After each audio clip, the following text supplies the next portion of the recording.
Hi hello నమస్తే welcome to మనం TV. YS షర్మిలకి Jaganmohan రెడ్డికి మధ్య ఆస్తి తగాలు పెద్ద ఎత్తున జరుగుతున్నాయి. అయితే మేనల్లుడు మేనకోడల ఆస్తులు లాక్కున్న మేనమామగా జగన్మోహన్ రెడ్డి గారు చరిత్రలో నిలిచిపోతారని ఆయన సొంత చెల్లి షర్మిల గారు వ్యాఖ్యలు చేస్తున్నారు. అయితే దీనిపైన మరిన్ని అప్డేట్స్ తెలుసుకుందాం. ఇప్పుడు మనతో ఉన్నారు సీనియర్ జర్నలిస్ట్ కట్టా కార్తిక్ గారు. నమస్తే సార్. నమస్తే సార్, జగన్మోహన్ రెడ్డికి వైఎస్ షర్మిలకి ఆస్తి తగాదాలు ఇప్పటి నుండి కాదు ఎప్పటి నుండో జరుగుతున్నాయి, కానీ దీనికి ఒక ఎండింగ్ అనేది ఉండదు. ఇక సహజంగా ఒక కుటుంబంలో వివాదాలు రావటం అనేది ఇది కొత్త కాదు, వింత కాదు. అవును, షర్మిల జగన్మోహన్ రెడ్డి మీద ఆరోపణ చేయడం ఇది మొదటిసారి కూడా కాదు. సరే, ఈ ఆరోపణ నిజమా కాదా నేను క్లియర్గా వివరించే ప్రయత్నం చేస్తా.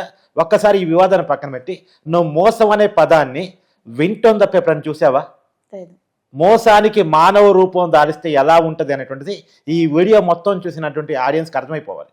నేను క్లియర్గా చెప్పే ప్రయత్నం చేస్తాను. ఉమ్మడి రాష్ట్ర ముఖ్యమంత్రిగా రాజశేఖర రెడ్డి గారు మరణించిన తర్వాత ఆ మరణం యొక్క అంటే ఆయన బాడీని పక్కన పెట్టుకొని జగన్మోహన్ రెడ్డి సీఎం పదవి ఇవ్వాలి అని చెప్పేసి సంతకాల సేకరణ జరిగింది అనేటువంటి మాట అప్పుడు మీడియాలో పెద్ద ఎత్తున ప్రచారం అయింది. అంటే తండ్రి సేవాన్ని పక్కన పెట్టుకొని సీఎం పదవి కోసం సంతకాల సేకరణ జరిగింది అనేటువంటిది ఆ రోజు జరిగిన వార్త. తర్వాత అది నిజమా కాదా ఒకసారి పక్కన పెట్టేద్దాం.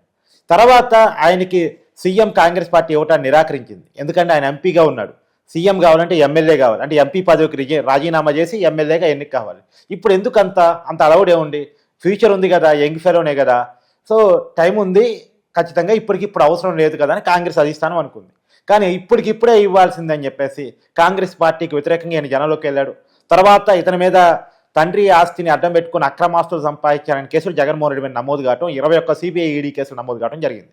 సో జైలుకి పోతానన్న ఫ్యూచర్ అర్థమైపోయిన తర్వాత తన రాజశేఖర రెడ్డి సింపతి తనతో పాటు క్యారియన్ కావాలంటే తన ఒక్కరిని జరుపుని కుటుంబం మొత్తం తనతో రావాలని చెప్పేసి అప్పటికి రాజకీయాలతో ఏమాత్రం సంబంధం లేనటువంటి విజయమని షర్మిలని రాజకీయాల్లో తీసుకొచ్చాడు జగన్మోహన్ రెడ్డి. నిజానికి రాజశేఖర రెడ్డికి ఎప్పుడూ పక్కనే ఉన్నటువంటి రాజశేఖర రెడ్డి ఆత్మగా చెప్పేటువంటి కేవీపీ రామచంద్రరావుని పక్కకు దోస్తాడు, పక్క పెట్టేశాడు. తర్వాత రాజశేఖర రెడ్డికి వ్యక్తిగత సహాయకుడిగా ఉన్నటువంటి సూర్యుని పక్క పెట్టేశాడు.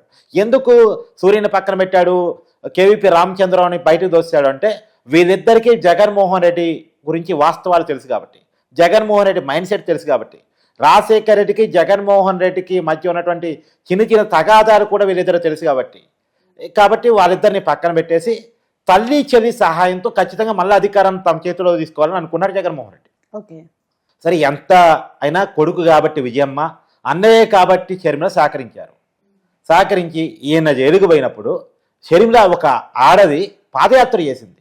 ఆడది పాదయాత్ర చేయటం అనే వాడిని నేను ఎందుకు నొక్కి చెప్తున్నా అంటే గతంలో ఎప్పుడూ లేదు. కొన్ని వందలాది కిలోమీటర్లు, వేలాది కిలోమీటర్లు.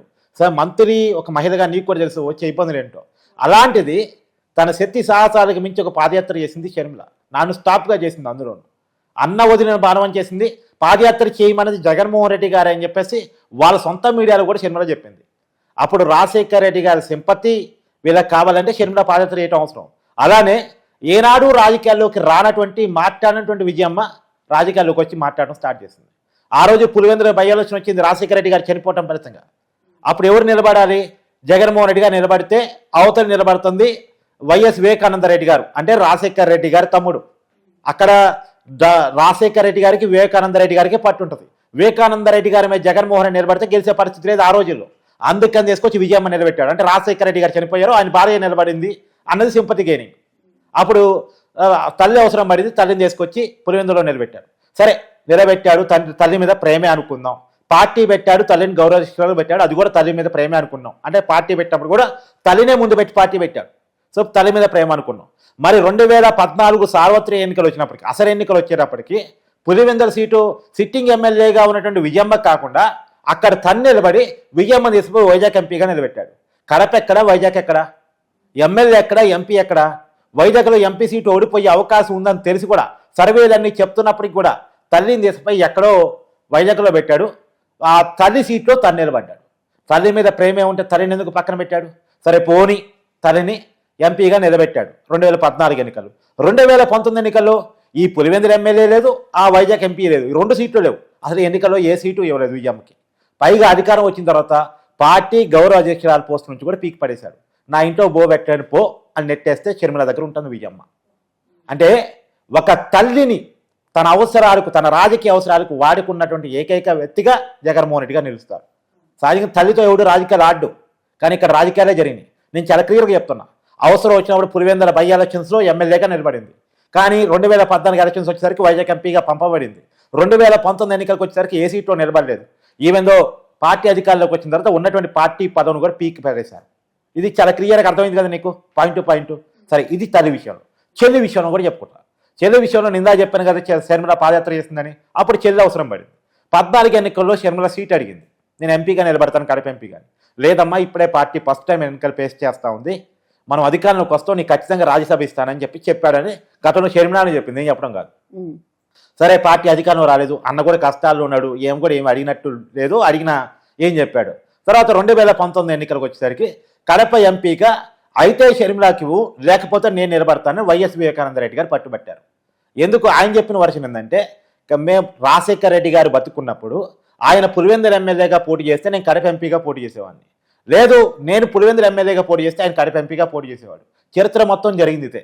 అంటే మన కుటుంబంలోనే ఈ 2 సీట్లు ఉంటాయి. మనకి వ్యతిరేకమైనటువంటి వైఎస్ అవినాష్ రెడ్డి కుటుంబానికి ఈ సీట్ అప్పచెప్పడం ఏంటి?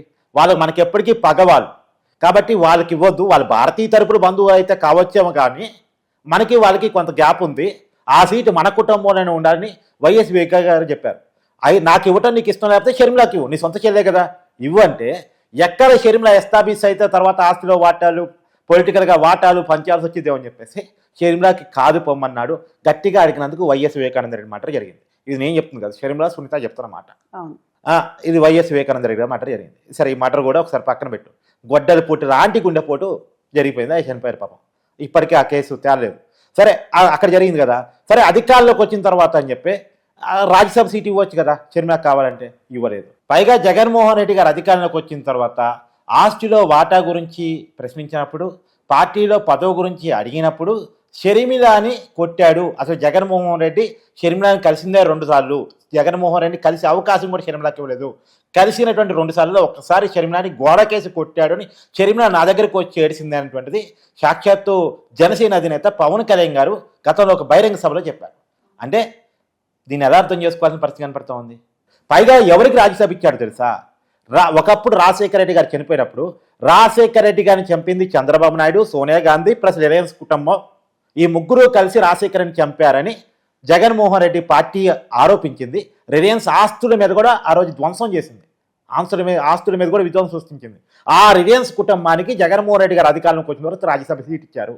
మరి తన తండ్రిని చంపారని తనే ఆరోపించిన వ్యక్తికి ఎందుకు రాజ్యసభ ఇచ్చారు? సొంత చెల్లి తన కోసం పాదయాత్ర చేసిన చెల్లికి ఎందుకు ఇవ్వలేదు? అంటే రాజశేఖర రెడ్డి గారిని చంపింది ఎవరు ఇక్కడ? ఇది ఒక క్వశ్చన్ మార్క్. ఇక్కడ ఇది మాత్రమే కాదు, అంటే ఇక్కడ నీకు అర్థమైంది కదా, తల్లిని ఎలా మోసం చేశాడు, చెల్లిని ఎలా మోసం చేశాడు, రాజశేఖర రెడ్డి సానుభూతిని వాడుకొని రాజశేఖర రెడ్డి అభిమానులను ఎంత మోసం చేశాడు, చాలా క్లియర్గా అర్థమైంది కదా. తర్వాత రాజశేఖర రెడ్డి గారి ఆత్మ కేవీపీ రామచంద్రరావు ఎట్ట పక్కకు దోశాడు, సూర్యుడిని ఎందుకు పక్కకు దోశాడు, వాళ్ళిద్దరూ అసలు జాడ లేకుండా ఎందుకు చేశాడు అన్నటువంటిది అర్థమైంది కదా. సొంత బాబాయిని ఎలా చంపారో నీకు అర్థమైపోయింది కదా. ఇప్పుడు అర్థమైంది కదా, మోసానికి రూపం అనే మానవ రూపం కనుక ఒకటేస్తే, అంటే చొక్కా పాయింట్ కనుక మోసానికి వేస్తే అది ఎలా ఉంటుంది? మన జగన్మోహన్ రెడ్డి గారి లాగా ఉంటుంది అనేటువంటిది ఇలా చాలా క్లియర్గా ఎస్టాబ్లిష్ అవుతున్న అంశం. ఈవెందో వివేకానంద రెడ్డి గారి కూతురు నా తండ్రిని చంపేశారన్న, నువ్వే అధికారంలోకి వచ్చావు కదా, సిబిఐ ఎంక్వైరీ అని అప్పుడు ప్రతిపక్షంలో ఉన్నప్పుడు అడిగావు కదా, సిబిఐ ఎంక్వైరీ ఏమంటే సిబిఐ ఎంక్వైరీ వేస్తే వైఎస్ అవినాష్ రెడ్డి పార్టీ మారతాడమ్మా అని చెప్పాడట వైఎస్. అది సిబిఐ ఎంక్వైరీ ఏంటి? సిబిఐ ఎంక్వైరీకి అవినాష్ రెడ్డి పార్టీ మారడానికి సంబంధం ఏంటి? ఆయన బీజేపీలో పోవడానికి దీనికి సంబంధం ఏంటి? అంటే అవినాష్ రెడ్డే చెప్పాడని జగన్మోహన్ రెడ్డి క్లియర్గా తెలుసు. తల్లికి గిఫ్ట్ గా ఇచ్చిన ఆస్తులు కూడా వెనక్కి తీసుకోవడం ప్రయత్నం అయితే జగన్మోహన్ రెడ్డి చేస్తున్నారు. అసలు దాన్ని ఎలా చూడాలి? ఆ ఆస్తుల కాడికి వచ్చినప్పుడు, ఆ పాయింట్కి వచ్చినప్పుడు నేను చెప్పదలసింది ఏంటంటే, అసలు ఆస్తి ఎవరిది? ఆస్తి సహజంగా రాజశేఖర రెడ్డి గారి ఆదేశం ఏంటంటే, రాజశేఖర రెడ్డి గారు ఉన్నప్పుడు సంపాదించుకున్న ఆస్తి కాబట్టి అది షర్మిలా పిల్లలు ఇద్దరు, అంటే ఒక అబ్బాయి ఒక అమ్మాయి, తర్వాత జగన్మోహన్ రెడ్డి గారికి 2 ఆడపిల్లలు, నలుగురికి సమానంగా పంచాలన్నది రాజశేఖర రెడ్డి గారి ఆదేశం అని నేను చెప్పట్లేదు, విజయమ్మ బహిరంగ రేఖ రాశారు రాజశేఖర రెడ్డి గారి అభిమానులకు. ఇప్పటి వరకు జగన్ అనే వ్యక్తి ఈ ఆస్తులకి సమన్వయకర్తగా ఉంటున్నాడు తప్ప, ఆస్తులను రక్షించే వ్యక్తి తప్ప, ఈ ఆస్తులు మొత్తానికి జగనాధిపతి కాదు, ఈ ఆస్తులు నలుగురు బిడ్డలకి సమానం అని రాజశేఖర రెడ్డి గారు ఆదేశం అని విజయమ్మ గారు చెప్తున్నారు. సరే, విజయమ్మ గారు ఏదన్నా చెప్పని, జగన్ గారు ఏదన్నా కోరని, షర్మిల గారు ఏదైనా డిమాండ్ చేయని, ఈ ఆస్తి ఎవరిది అంటే సో ఏదైతే ఆస్తి గొడవ ఉందో, ఇప్పుడు ఏదైతే పవర్ షేరింగ్ కార్డు గొడవ అవుతుందో, Saraswati power industries private limited Guntur జిల్లా, పల్నాడు జిల్లాలో ఉంది. ఇది ప్రజల ఆస్తి. అసలు జగన్మోహన్ రెడ్డి గారు ఆస్తే కాదు, షర్మిల గారు ఆస్తే కాదు, రాజశేఖర్ రెడ్డి గారు ఉమ్మడి కుటుంబ ఆస్తే కాదు, ఇది ప్రజల ఆస్తి.